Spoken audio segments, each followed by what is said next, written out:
my name is Bridget Johnson, and I'm a director from Chicago, Illinois. Growing up, I wasn't like most girls. Playing with Barbies and giving each other makeovers just wasn't for me. Creating horror movies and drenching my friends in fake blood, now that was my type of fun. My friends loved acting for me. Steven Spielberg and John Carpenter were my heroes. At 12, I started to discover that I liked girls, but I couldn't tell anyone this. So I turned to what every kid thinks will solve their problems: television. But it was the early 2000s, so there was no Kids Queer Eye or L Word, and I bet on the Disney Channel the word gay was forbidden. Growing up in a Christian household and no queer people in my family, I struggled to accept and understand who I was. Filmmaking was my safe haven. It made me feel like I had a voice that actually mattered, and I could make my own representation. And that's what I did. It's 2020. We're in a really crazy place. Dating is already impossible in your 20s, and now we're in a pandemic.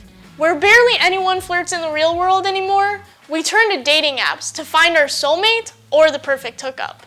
But it's still not easy. Catfishing, ghosting, and lies dominate dating apps.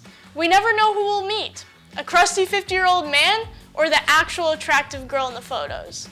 Interconnected is a half-hour serialized comedy with 8 episodes in season 1. 3 20-something-year-old best friends enter the world of dating apps to get over the exes and find the perfect date for Valentine's Day.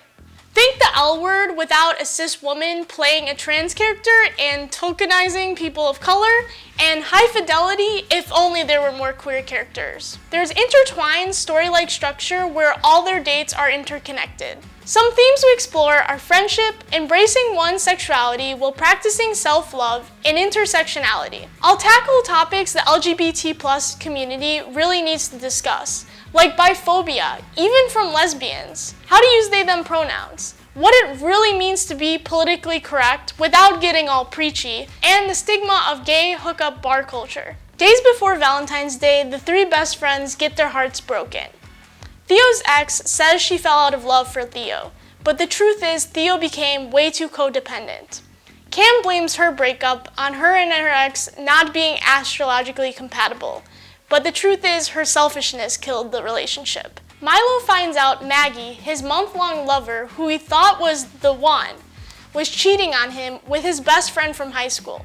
Desperate to forget their exes, they make each other's profiles on Interconnected, a popular dating app, and plan each other dates for Valentine's Day. But when their dates end up being like their exes, they must either face their relationship flaws or find an escape plan. Theo's a non-binary, clingy, and charming feminist art therapist who can't paint for the life of them. You could find them at a BLM march and not taking men's shit. They're a future alcoholic who drinks a whole bottle of Pinot Noir to forget their problems. They struggle with codependency and is desperate for hookups. They need to learn how to be happy alone. Cam's a superstitious and selfish social media influencer who only goes on dates with people with specific astrology signs. She's the life of the party and can cheer up anyone if they're having a bad day by her humor. Everyone assumes she's a dumb femme who's a fashion model, but she's the top software engineer at her work. Milo's a hopeless romantic sales manager on the search for his soulmate. He's the dad of the friend group and makes sure his friends are being treated right. His fashion sense screams, "I'm gay," but he's actually as straight as a straight line. Being awkward on first dates is his specialty. He goes out of his way to impress girls who either run away or lead him on and treat him like garbage. He needs to learn how to create boundaries and his own self-worth. This show is for youth, college students, anyone 16 to 30, or even those old folks on dating apps such as Farmers Only or Senior Match. This is the show the LGBT community needs. It's not a coming out story. Haven't we seen enough of those? There's no over-sexualized female characters. And it doesn't end with the lesbian dying or the couple breaking up or moving miles and miles away from each other. It's a show for anyone who knows the struggle of dating apps or just needs a laugh at the end of the day. Interconnected is the show that would have really helped me growing up.